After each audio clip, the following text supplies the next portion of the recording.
Loading. And we're live. Hello, everybody who's watching. Welcome back to the Deceive reality podcast. We have a special guest today, Nicholas Kin. So, Yep. Nicholas, for people who don't know, why don't you tell people about yourself and what you do? So, right from the start, my name is Nicholas Kin. As you can hear me, my English is bad, but my accent for this live broadcast will be perfect. So, I came from the small country in Eastern Europe called Lithuania. So it's one of the biggest countries of the Baltic main states. I am a professional now. Mentalist, mind reader, mystery artist. I began my career as a magician. Then, at the age of 21, I transform myself or manifest myself into the realms of mentalism. So, at this time, everybody calls me a mind reader or a mentalist or a wonder maker. So, it doesn't matter which status. My main goal is that people remember my name and me. So it doesn't matter what I do. Or for me, those clients who book me, they don't say, we need a magician or somebody who do magic. We need Nicholas Kin. So my main goal is this. So I began as I said, my career as a magician.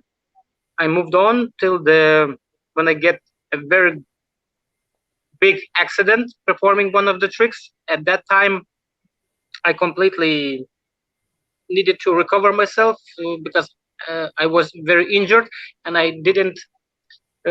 I was unable to. Oh my God! How to say? I stabbed my hand, so basically, my one hand was unworkable. So at that time, for magic, it was the perfect link to go to the mind reading or mentalism because you do not need too much sleight of hand. Your task is sleight of mind. So it was a very good way to jump from one to the other. But in the time, I now understand that the mind reading or mentalism is far more difficult than do a double lift or or a pass. So it's more for me. It's more difficult. For people who don't know, Nicholas, what happened to your hand? Do you want to tell us what happened to your hand? It was a Christmas, December month. So as we all know that December is the busiest month in the whole year. We do the gigs for corporate events, private parties, everything about Christmas and magic. And at that night, I had 3 gigs. So I went to one, everything went perfect. Go to the second one, and then was a disaster. The last trick I did, it was the smash and stab or the spike Russian roulette. So, as everybody knows that you have a spike, 5 cups, the audience member mixes, your task is to hit the 4 and avoid the one with the spike. As all magicians, we have this basic problem to find the object which is hidden. For example, if we take the card, somebody good, our task is to find it. So with that set of mind, with the first hit, I hit the spike. So and I said, found it. So yeah. After that, the called 112 or in America 911 to the ambulance, and we have a TV show called Cops, like yes, maybe you have in Ireland too, the reality TV where the policemen are, So after the accident, they called to emergency number, and the operator misheard it. They thought that somebody stabbed the person. So at that moment, TV cameras and cops came, and I got a publicity for free. So And that's why That's why I think doing it with your own hand is better than somebody else's hand, like Steve does. Just in case. Just in case. I know a guy from Poland. I think that clip you have seen a million times. It was viral when he did with the host. So I know that guy. There was a time when we performed together. There was a like a gala shows. It was called the Champions of Magic. So they tour in Poland. I am from Lithuania, so I do not know Polish. So I performed in this kind of English, as you can see, but it was better because all the act was scripted. So you know the words, how to say when to leave the pause. And I was watching that guy and say, "You look very familiar for me." And I think, do you do Smash and Set? He looked at me and he said, "I did once." So yeah, I did once. And then after that, he had a very big. It was a viral thing, but he had a very big trouble in his own country with all the performances and gigs. So everybody thought that was amazing, very good, but for him it was very, very heartbreaking for his career and shows. Yeah, now he's recovered. I was doing a show one night, and this Polish guy was in the audience, and he came up to me afterwards, and he was telling me about the guy on TV, and he was saying that he was quite a successful magician and all this kind of stuff. And then he was like, "I know your secret, though. That's not a real nail. That's like rubber, right?" And I did the whole routine, so he wanted to examine it, and I'm like, "It's real," and he was like, "It's really real." I was like, "Yeah, it's really real." Well, yeah. Because even Darren Brown has messed that up when he was practicing. He should have been 20 years. Well, Darren Brown, well, this is a very good also prelude, as we say. It is. Yeah, prelude before the trick. I have my own prelude for that trick, but like a story, and I show what I have shown the clips for magicians who when the trick goes wrong, and then at the end I show that I was with my hand holding and saying bad words about that trick that was for me wrong, and after that I did it to the audience. Now I don't do it. For me, I like better Francesco Deceive version, Risk with the staple gun. Yes. For me, it's not all. Also, it's more safer, but you build a suspense more than with the nail trick. That suits better for me than the nail trick. Plus, I like hook now with the hook, the fish hook in the mouth. It's nice. Yeah. You didn't try it, but the Russian roulette concept is always a great concept for anything, a stunt or an effect on stage or anything like that. Well, for me, the best Russian roulette was Brown's when he did it live. That was and that moment when for 1 minute of silence, you're watching every time when I watch that clip, I feel the suspense is rising inside. So that's the perfect moment. Absolutely. You can't get better than that. No. Nicholas, you've got a lot of fans, and we know for a fact that Yuri Gellar is one of them. Do you want to tell us a little bit about how you met Yuri and how that all came about? Yeah, it was in 2011. Yes, 2011. I was participating in the show called Phenomenon. There was at that time it was a global success of the show. It was in US, it was in Germany, Netherlands. And I was a big fan of that because I was learning mentalism, and I was watching all this. And that show was the key. After watching the Russian series, it was poor, maybe one of the worst. Then I was watching the German show, and I directly emailed to Yuri asking about the show, how to participate in it, because he's the co-star of the show, he's the main judge, so he must know all this underwater stuff. And I got lucky. Yuri sent me back an email, and in there he wrote that the next show will be in Ukraine. I thought, perfect. I know Russian. I know the Russian language, so for me it's suitable. Plus that accent, so it's wow. He told me that I will try to contact with the production group, and I will see what they will say. 3 days after that email, I get a call from Ukraine, from the production group. You told us about you, so please write a scenario. What acts will you want to perform, and so on. So that was for me like a dream come true, because I was dreaming about how to participate in that show, and that's it. So it was an exciting part, and plus a little bit down. How to say? It's like being a white crow. Do you know the phrase white crow? Do you don't know? It's white like crow. Being somewhere or someone's favorite. Oh right, okay, yeah. Yeah, because all the participants need to go through the casting, and I was the only one without any casting. They just take it and put me in. You understand?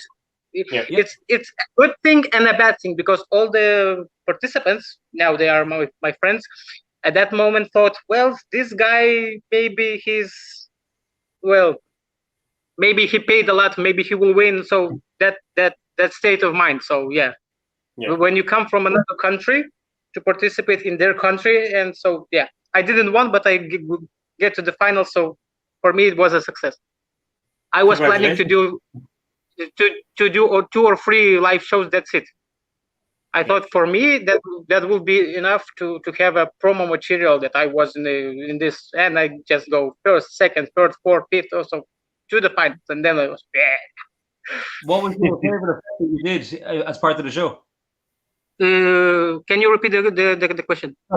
What was your favorite effect that you got to perform as part of the show? Well,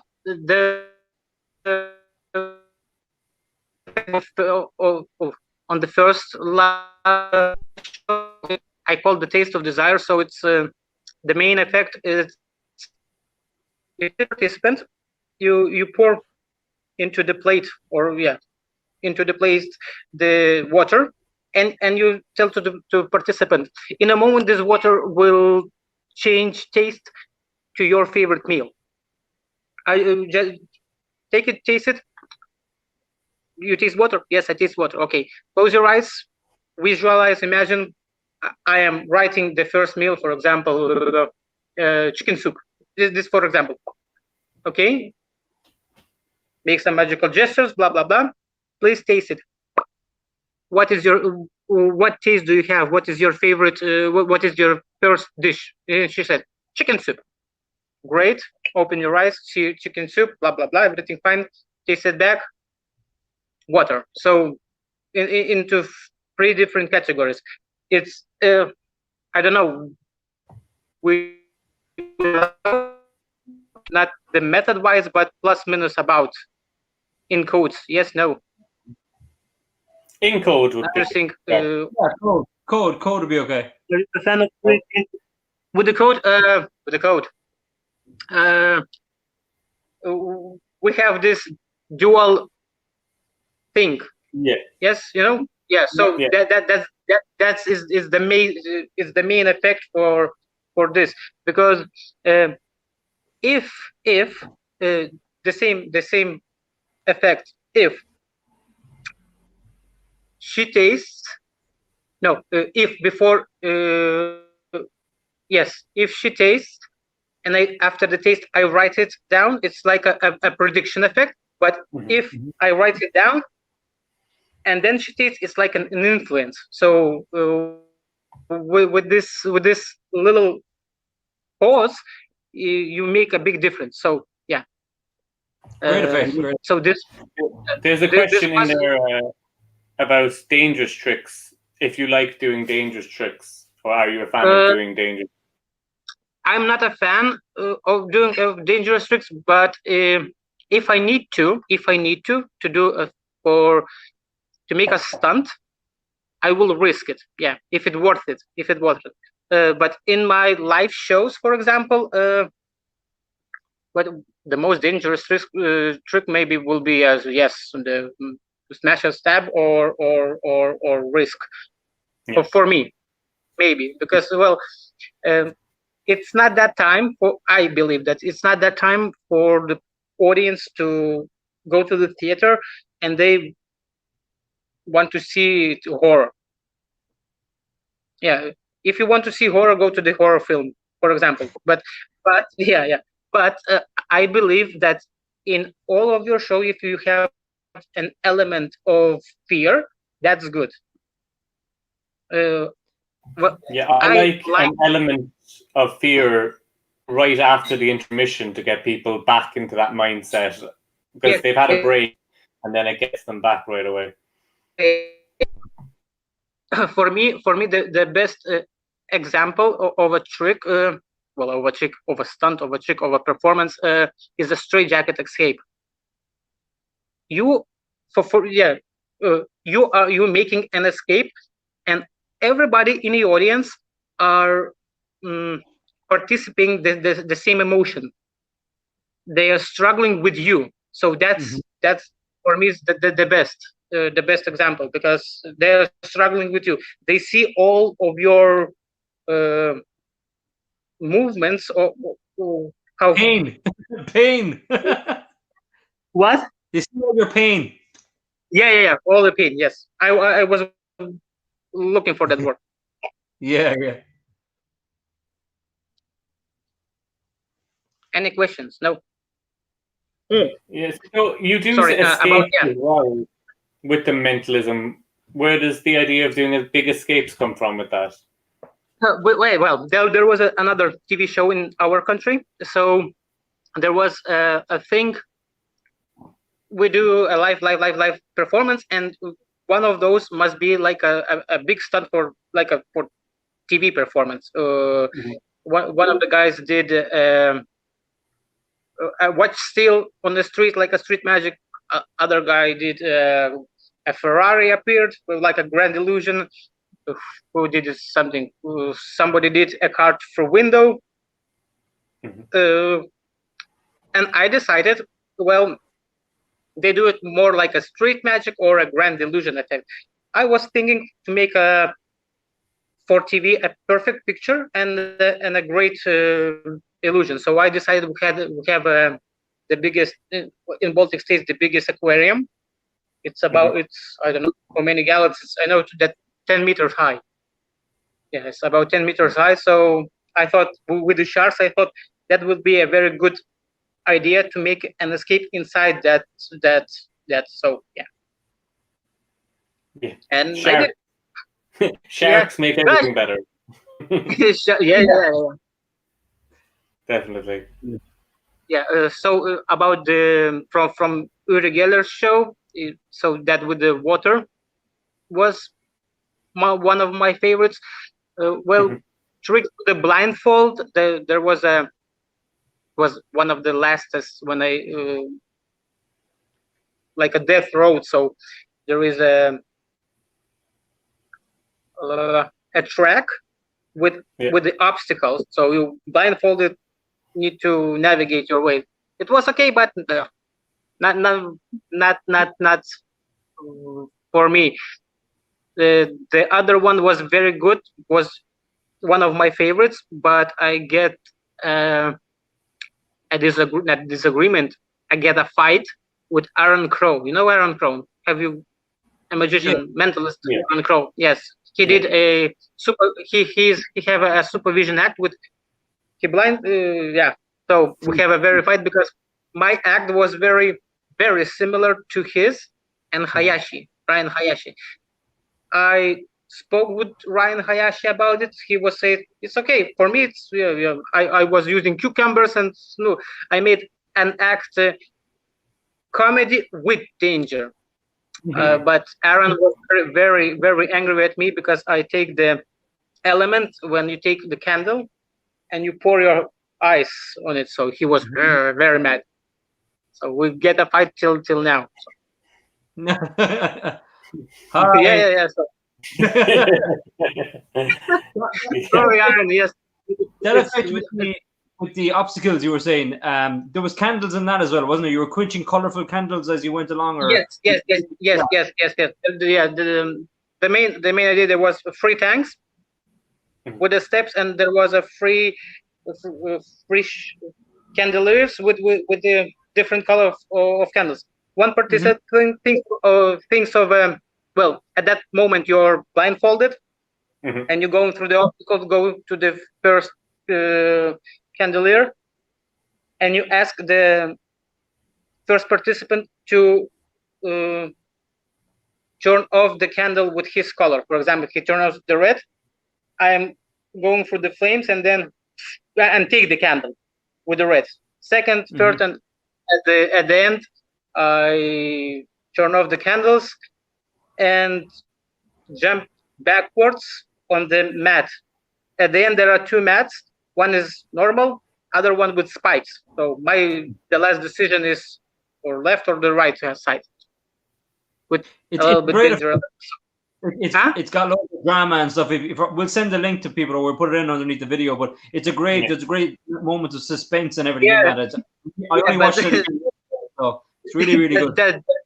That stunt or that performance in the live show, it was about 20 minutes. So it's 20 minutes of the air time. So it's for TV, it's massive. For example, when you do it in talents or what, Irish Got Talent, Britain Got Talent, you have 2 or 3 maximum minutes. So you must be quick. 20 minutes of the act. They say, "Oh my God!" But it was worth it. No, it's great. It's great. It's a great use of the props that you had around you. It's really, really good. And you were saying earlier that about you did Professor's Nightmare earlier because it's a trick that reminds you of how you got into magic. Would you want to talk about when you first? We all get bitten by magic at some point. When was that moment that you knew magic was what you wanted to do? The first moment was I was about 5 or 6 years old. My father showed me the first trick with the coin. When you take the coin, you rub it onto elbow and it vanishes. I was then at that time we were in a holiday in Ukraine / Moldavia, at my grandmother's. So when I first saw that magical moment, that where the coin was, I was bullying my father for 1 week that he told me the secret where that coin is. After that, when he did it, when he showed me the easy shuttle pass,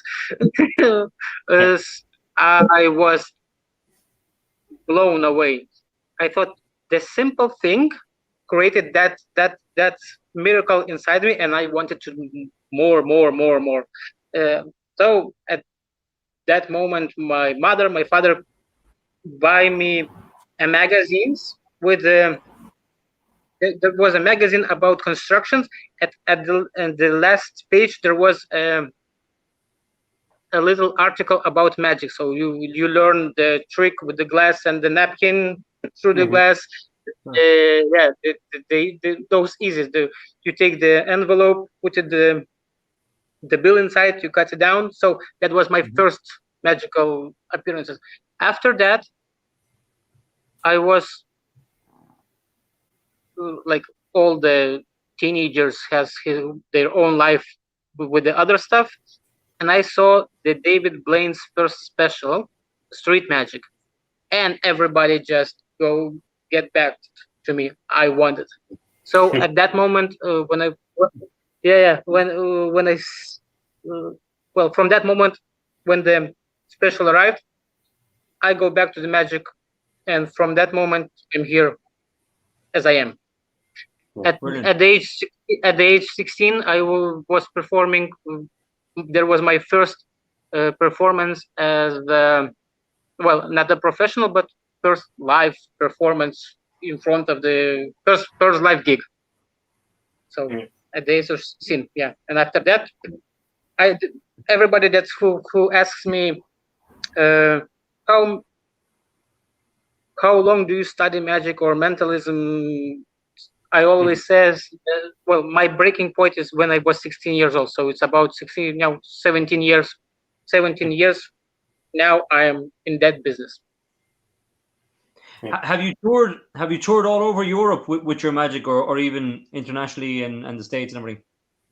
I didn't make a tour. Well, there was I had performance in Ireland, in Button's factory. So yeah, Keith Berry was there. Yeah. he came to. I had a performance in England. I have performed in. Oh my God. Okay, I don't count Russia, Ukraine, or Latvia, still our Baltic states, Poland, Germany. Well, there are places when I have been, but there are just a few when I did as a solo performer, my live show. Most of them there will be like a gigs, or they make a gala show. So they take many artists in one piece, yes, to make a like a festival or event. So that's it. Sure. I actually missed your show when you were in Ireland. I missed it, but I saw the posters at the time, but I didn't get to it, unfortunately. Yeah. The last performance, the last performance that I did my own live show was in Spain, in Tenerife, Canary Islands.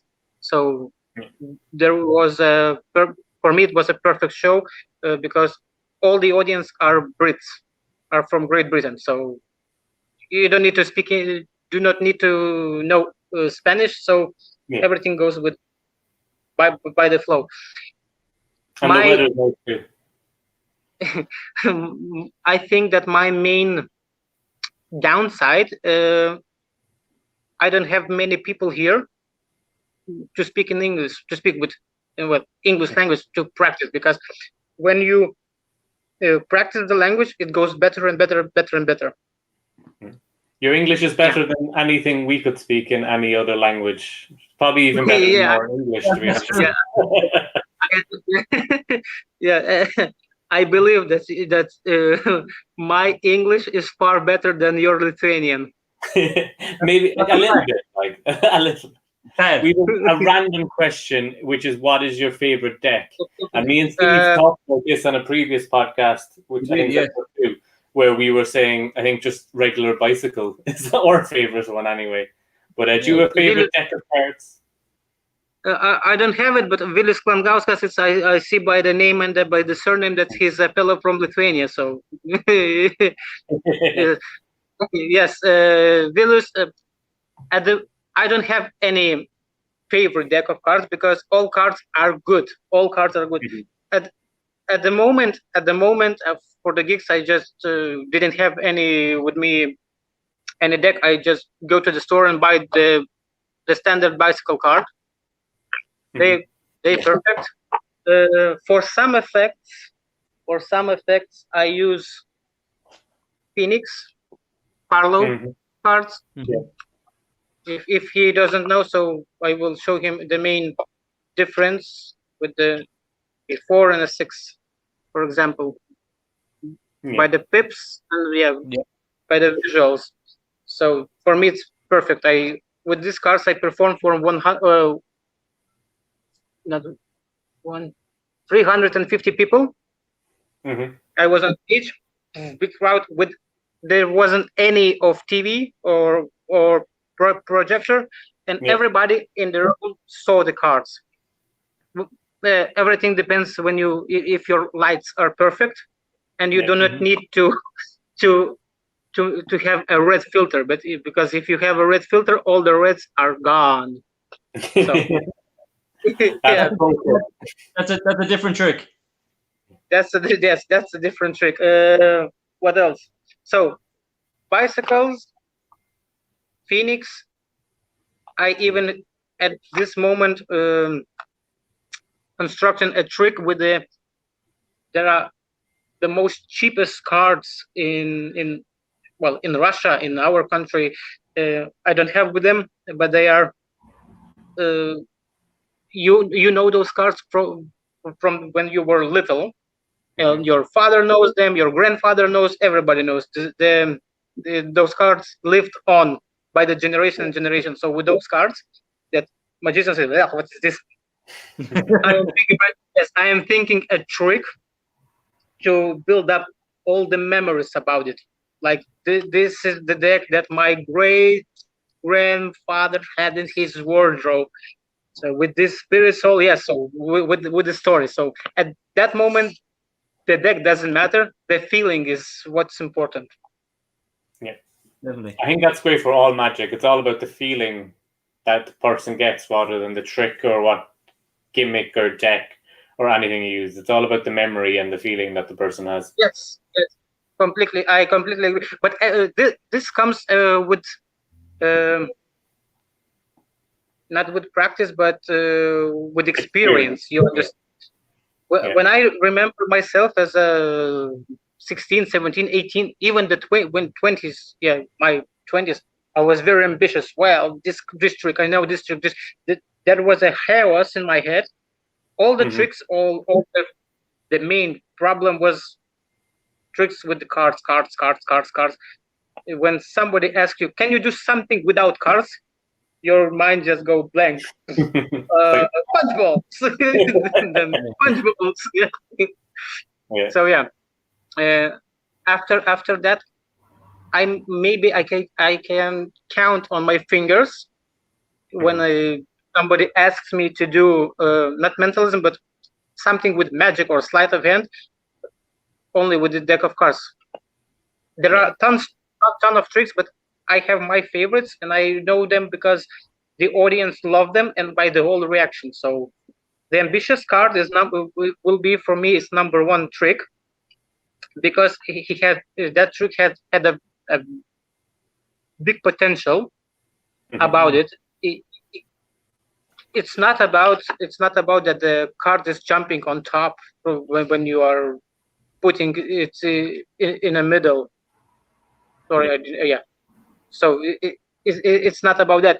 If you frame it properly, you can perform this trick as a mentalism, as a trick of amnesia, that you do not remember when I take the cards and I put it like this. No. And then you create this phenomenal scene for everybody, not for one of those. Plus an example, when you take the where is it? For example, the ace of spades. You put it in the middle. You go to this, and then you have it in the mouth. So you can explain that this the main principle is not sleight of hand as everybody thinks. It's more like a misdirection, or you say it is my task is to direct your attention in that place when I need it to, and all of the sudden this is not a magic trick, or like everything is based on psychology. So absolutely.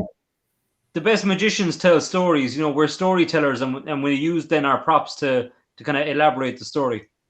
Yes. Plus in mentalism, I get that with experience, with time, that in mentalism it's not you who you are the guy. I know all, I see all. It's not about me. It's everything about them. I'm like a ladder or a bridge between one person and the other person. So I get that stuff. No, okay, who's Charlie? And it's my grandson. Oh yes, and you make a storytelling and connection about that emotional state. Sure. And do you use many mystical props like pendulums and tarot cards and things like that when you're performing? Yes. I love pendulums. I got 4 up there. That's the best. That's the best. That's the best. Well, you got me in the best situation, because I'm in a working suit. No, not suit, but in a working suit. My notepad, my yes. So because I had a gig, I see at the clock that what I will be late at home. Plus, my boy will be hungry. Mm-hmm. There will be feeding. You will hear noises. So I asked them, "Can I make here a podcast?" They said, "Sure." So very You can shout out the venue if you want. You can give a free ad to the venue. Yeah, you have a lovely backdrop to us now. About mystical things. Yes, at this moment I don't have any tarot cards with me or oracle cards, because I am not manufacturing, but finishing with the design of my own oracle cards. There will be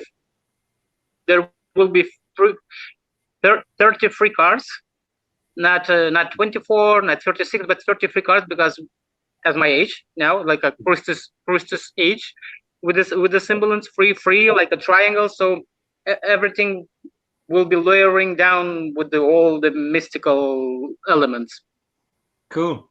That's very cool. Plus the cards, or I want to say the cards. The meaning of the cards is easy to read, not like the tarots, because when you take for example, the Fool card. Okay, new beginnings, journey, and so free soul. Okay, so magician, manifestation, and blah. Yeah. Like this. You take the card, for example, money, and you see the guy. Well, it says not money, but lemonade in French. For me, that language is very suited for the tarot card. Now I'm speaking with a Russian accent, so okay, it's easier for me to speak like this. So, there is a picture of the guy sitting on a throne. There are lots of coins, and coins going from his mouth. So you can interpret that picture as a greed, too much money, and you want as a greed, or you're ambitious to have money that you cannot swallow up. So you understand, lack of money or too much money. Yeah. So plus I was just saying that you sent me some of the artwork, and it looks amazing. It's really gothic and edgy. It's really cool. Well, it's gothic plus fantasy based, but sure. But it's very intuitive when you see the card. It's very intuitive to make a reading of it. You don't need to explore the foundation of like a tarot cards, because some of them goes from tarot, some of them goes from personal life experience, what people are asking you about. Plus, I can speak here because maybe card readers or will want those cards. The first 7 cards will be in the scam order. You know the scam? Yeah. Yep. So the first 7 cards is there will be in such a way. So I thought of a reading. You give those 7 cards to the participant, and you ask them to think what is suits in your life is important, and take this card to you. So at the moment, you know what card he has, because by the other system. Mm-hmm. Yeah. and you make a spread of a reading with rest of the cards. So you don't need to ask a question. You know the question of. You understand me? Yes. Yes. Yeah. Definitely. Yeah. So 3, 4, 5, 6, 7. For example, you show him. It can be related to travel, to health, to education, to maybe sexual life, to career, to ambitions, or maybe your goals and dreams, and maybe for as everybody, maybe money. Just think of yours. You give them 7, blah blah blah blah blah. Okay, take this card to yourself and think of your question. The rest goes away. We don't need them because. And you take the remaining cards, and then you go with the reading. I sense blah blah blah blah blah blah blah blah blah blah blah blah. Everything that I see is saying me that you have dreams or goals about your career, and then yes, my God, yeah. With the flavor. But if you know the system like this, it can be a very powerful. Yeah, you don't need any cold reading because everything you have hot. Yeah, absolutely. Yeah. That's very good. Nice.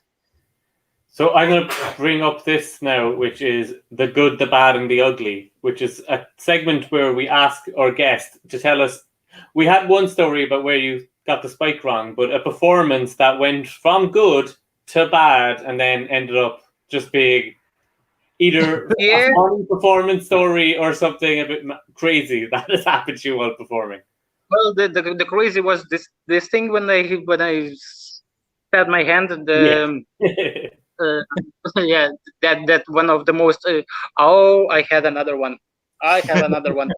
Yes, I did 100 feet rope escape on the chair.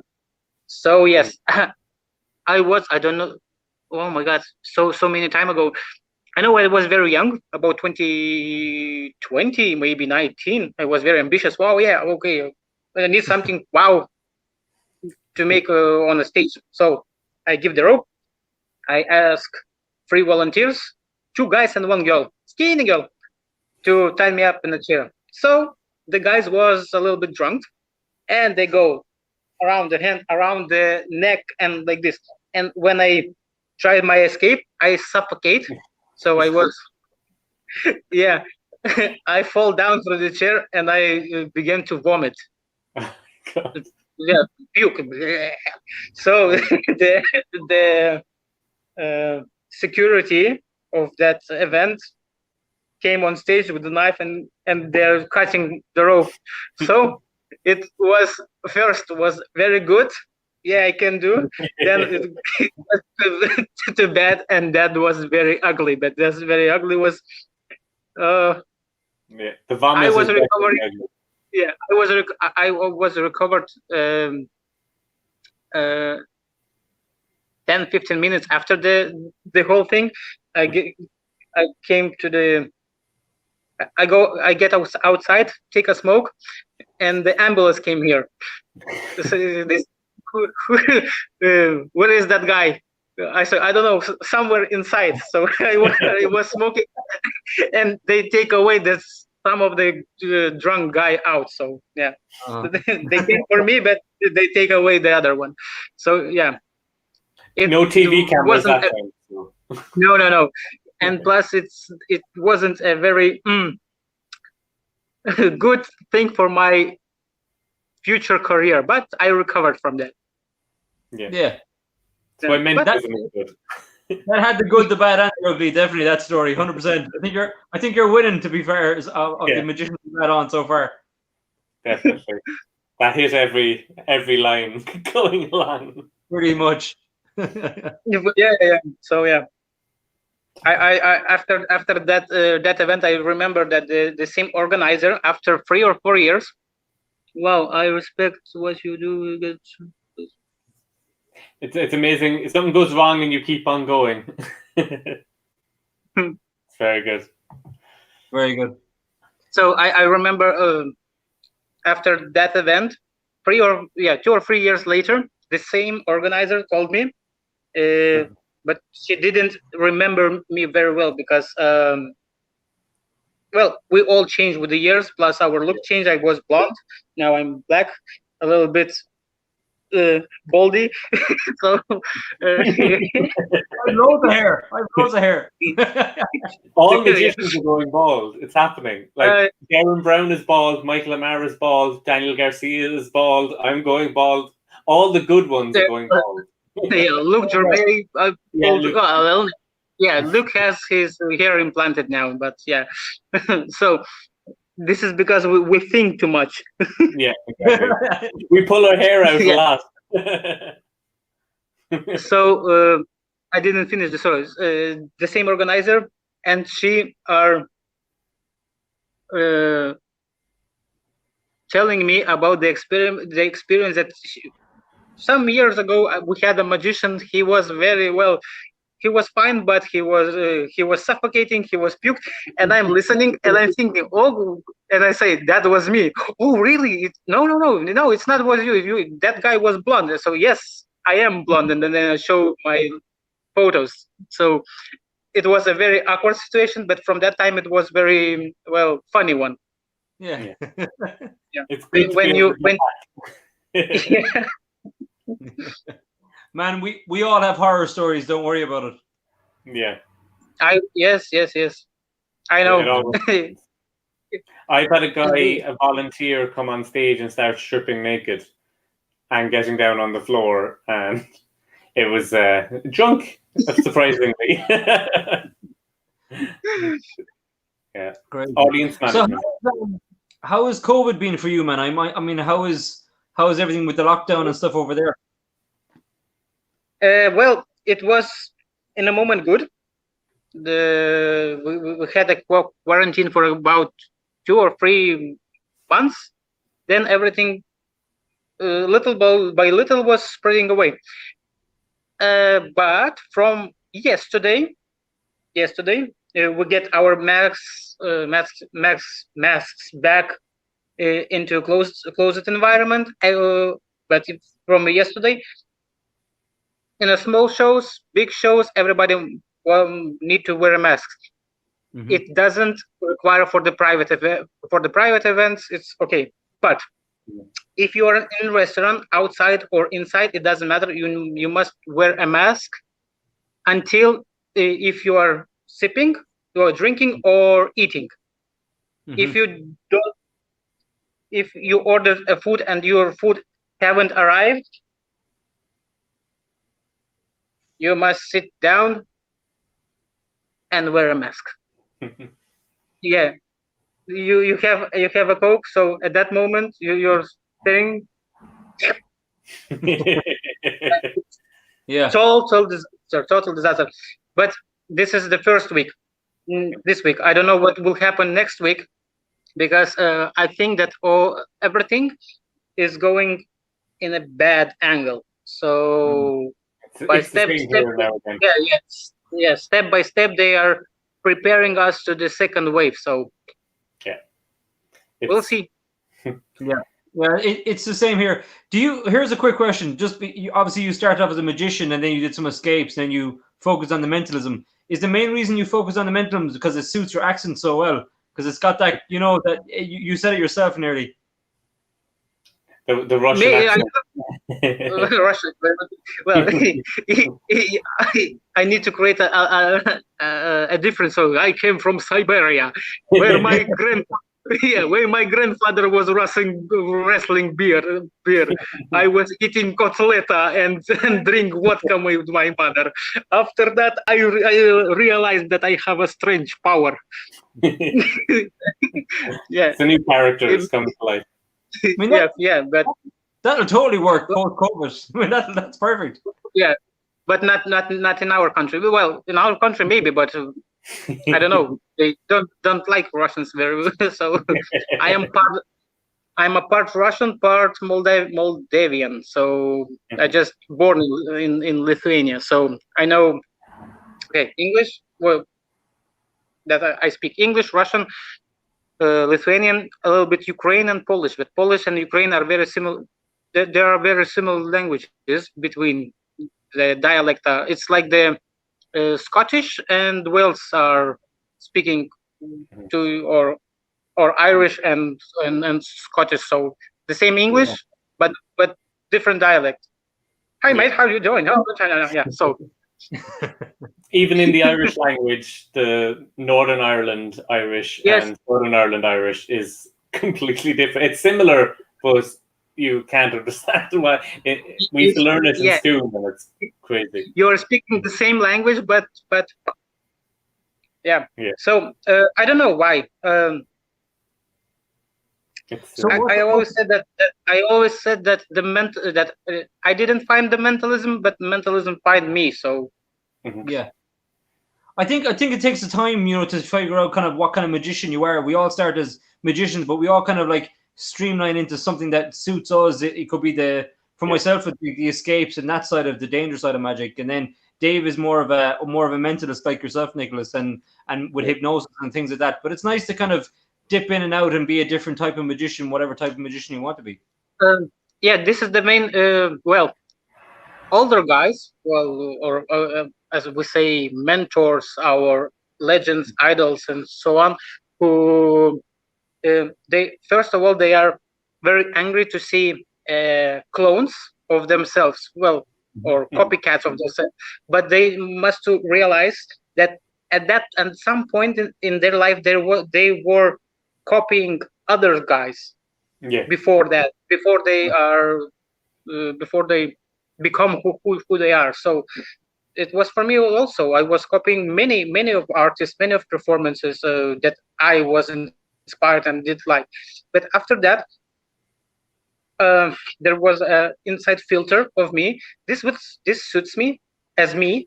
This doesn't suit me. I don't want to be. It's difficult to be someone else, but it's very easy to be you. Because you are the individual, the individual. Intangible. I cannot pronounce it. I know the word, but I cannot pronounce it.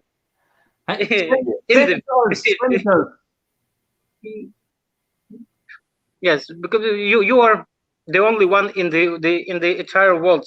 So you're unique. It's easy to be unique. Yes, individual, unique. I got it. Oh, I got it. Mentalism. It's a word. Mentalism. Wow. Yeah. So, and plus, I remember a very good lecture of when I was in England. Luc Germain made, and there was few keynotes that he says. First of all, that not everybody will like what you do. So you need to understand this one. If you're happy what you're doing, there will be an audience who will be happy to see you. So it's okay. It's very bad if you are trying to please everybody.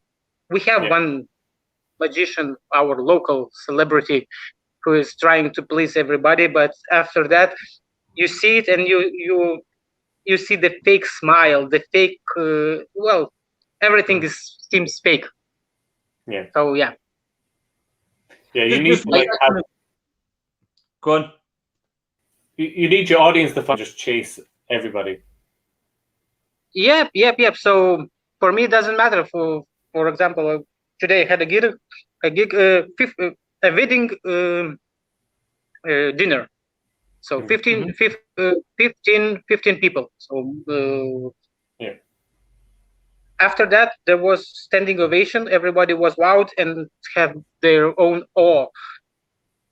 But in the moment when I performed, I see one or two, older guys. They was like this. But at that moment, I didn't care. I was focused on those people who was listening and who was wanted to experience something unreal, like Bob said. Like Bob Cassidy has said, you need a disclaimer before going on your show. You need to tell the audience that everything you do is not real. And Bob Cassidy walk on stage, ladies and gentlemen, what you are going to experience will be unreal. So, Nice. so yeah, that's a very nice as a disclaimer. If everybody says, at the moment, I also used the same guideline or guideline as many mentalists, that I'm using 5 known senses to create an illusion of a 6th. So at this moment, I say as a disclaimer at the end of the performance. But I don't say that I use my 5 known senses to create an illusion of a 6th. I use my 5 known senses to create a perfect mystery for you. So I don't use the word 6th sense, but I leave them on the edge of belief. Do they believe that something is supernatural, or they believe that it was some sort of clever devices or also? So yeah, absolutely. When you take it out the pendulum and give it to somebody, and they are commanding them to move in a circle or stop it at the moment, they are freaked out. Yeah. But after this, I have the key. The haunted key. I heard recently I was doing the Luke Germain Vanishing Ink masterclass, and he was talking about the pendulum, and he said that the pendulum is the mentalist sponge balls, because it gets the same reaction from the audience when it starts moving. And he's like, if you want to be a mentalist and do sponge balls, use a pendulum, and it's the same reaction. So, by the way, he's gonna go. Yes, I have. Well, they are. I always have 2, just in case if some little one will. Can you show me some magic? I can take a nap. I can take a napkin. It's the same, but for the little one, it's an amazing. Yes, it's an amazing experience. And I don't think, well, as they say, mentalism using playing cards, or so. For me, psychics, tarot readers are using cards. So So what? Yeah. I don't see why you wouldn't. I use all of them, and it's the thing as well is that in a lay person's mind, you say you're a mentalist, they'll still say you're a magician, because that's the word that they know for what you do. So there's no point fighting it. The same here as well, when I came out on stage or in any environment, and I begin my speech. Good evening, ladies and gentlemen. My name is Nicholas Kin. By the original profession, I'm a psychologist. Plus, few years back, I finished the parapsychology. Yes. Yeah. Parapsychology. So it's a pseudoscience of psychology. Blah blah blah. About well, okay. Not the point. And then say, but in a showbiz, everybody presents me as a mentalist. The word mentalist is a unique or new word in Lithuania. So basically, it's the person who uses his 5 known senses. Blah blah blah blah. You give it a definition for mentalist to people to understand. Or for example, you say, mental. It's like a psychic but cooler. Well, it's like a psychic but cooler. Yeah. It's hard in Ireland because a mentalist is someone who's crazy. So if somebody's acting crazy, someone will go, "Oh, that guy's a mentalist." So you're fighting that battle the whole time. So now I know why Keith Barry calls himself as a brain hacker. Yeah. So not a mental hacker. Yeah. I was thinking to reframe myself at the moment. Not mentalist. Well, mind reader is good, but in our country, it doesn't pronounce it like a statement, because they think, what? Because you can be a thought reader, mind reader. I like the word wonder maker. So it has a very big range of what you can do. It doesn't matter how do you create a wonder. Do you by vanishing a poker chip or by reading someone's mind? But mine, yes, my it's like a like a devil came on Earth, but with only one power. So yeah. Yeah. Cool. There's one question came in there, I think, because we're just over the hour now, so I think this would be a good one to end on, which is, which Lithuanian magician had the biggest influence on you? Oh, okay. There are a few. But there are one is passed away. Well, many years ago. His name was Genutis Vingras. He was from another city called Šiauliai. It was like a capital city of magic because many magicians came from that. He was an old guy, and he had a very strong persona as a performer. He was touring many were in Japan, in Russia, in Europe. He had a very big experience on how to be a performer on stage. He did the classical magic, but yeah. Plus another guy, he still lives. Also, his name is Rolandas Kančiauskas. He was maybe he is at the moment the only performer who do a dove act in our country, who works with birds. Maybe a little bit sloppy, but he's the only one. So those two guys. So that mentor who Genutis, who was passed away, he was a teacher of that Rolandas, and that Rolandas was the first magician who brought me to the magic circle in our country, and then that the old one started to teaching me as a little guy. So those he was like your mentor. So he was your mentor. Yes, the first mentors. Yes. Wow. So all it's sadly, but many of the people that I've met, and as I can say, my mentors, they are slowly passing away. There was a very good performer and from Latvia, so it's another Baltic country nearby. He even participated in FISM, but he passed away. His act was unique. If I will find it, I will give you a link on to watch it. Yeah. He combined magic with juggling, with freestyle, with the beer bottles. So when the beer bottles with the bottles, so he juggling, 2 bottles appears, and everything in dynamics, and you just was looking like this. So yeah, he was my mentor. I have met Bob Cassidy. That for me it was a legend. Completely legend. I always wanted to meet with Max Maven. I know his work, but I didn't meet him in person. So I'm hoping that Max don't pass away before I meet you. Hopefully, Joe, would be great to get Max on here sometime, maybe. Yeah, definitely. Max Maven is he's like the mentalist's mentalist. Like there's so many magicians. He's the mentalist's mentalist. Yeah, it's like Dai Werner was the father of magic. So we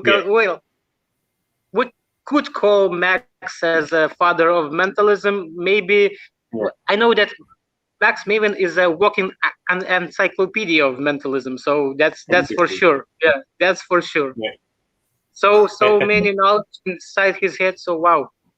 Huge. Yeah. So would Max be a big fan of yours now? Like, what magician or mentalist do you really like watching now? I don't have my personal favorite one. I watch many. For example, I have the masterclass of Lux from Vanishing Ink. I didn't. First week I watched it. Second week I stayed on pause on the after the blackjack deal. There goes with the meditation, and I stopped there, and I have the third week. So, and the last will be tomorrow. Yeah, the Zoom call tomorrow. Yeah, the Q&A. So I really liked the Luke's work. Very inspiring. Yes, I even if Luke will watch it, he knows we had not a fight, but we had a little disagreement because I on one of my live shows I did a very similar stage test setup as he was using. So after that, we make a chat, I change it, and perfect. Yeah, it's very bad to crisscross with the other performances. Sure. But when you are realizing that, you the same quote I will say that Luke told: when others go right, go left. So not do as everybody do. Find your unique way. You can make the same trick that is popular at the time, but you just reverse engineer it or look at from another angle, and not to do as everybody did. Yesterday I saw Yuri Gellar, Leo Suchard performance with a spoon. So first thing I thought he was using a loop, with the glasses. But he did with the spoon. And after that, when the didn't remember the actor's name, he went like so. I was blown by it, and then the other solution came to me. So basically, I don't know. You can see the fork. Yeah. I won't do the effect now, but basically he take the spoon. He was holding like this, and he released his hand, and the spoon was on this position. Then, at the moment, he go like this, and spoon dropped. Look, amazing! Everybody, wowed. I know the solution, and it's so easy because if you it's for David. If you know the principle to take a watch, place it on the table, and stop, the same principle. So the same principle. So I thought that was clever, and I next time will be prepared to do this kind of effect, because that's a PK routine. So you just take it, and importantly, not look, watch. No, you just chatting about or something, and just by chatting, leave it and then do the magic, as Luke said in his Vanishing Ink, that it's better to create the miracle at the moment, not when the miracle. You get the idea. I think it's when people don't expect it. Don't be a show off, but at the perfect place and time when you speak or be in the casual and just did something amazing for a few seconds. They will have a question in their mind: is that spoon just levitated or what? Yes, exactly. I think even on a bus, I think it's a great time if you're sitting on a bus to make something, instead of passing it from one hand to the other, it floats across. And you see people being like, did that really happen? Or sometimes nobody notices, and I start thinking real magic could be around and nobody's paying attention. I was openly levitating something on a bus and nobody noticed.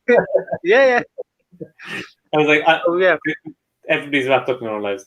But we're just coming up now, so I think we're just over the hour. So I'd like to thank you, Nicholas, for coming on. And this is your website, so I'll put that up for anybody who wants to get any more information about Nicholas. And thank you so much for coming on. By the way, if everybody will go, find the Google Translate button because everything is in my native language for so far. But yeah. Yeah, that's definitely Google Translate will work. But thank you so much for coming on, and thank everybody for watching and for all your questions. And we'll be back soon with more guests. We need you to give everyone your best mentalism stare down the camera, and then we'll cut you off. Okay. Perfect.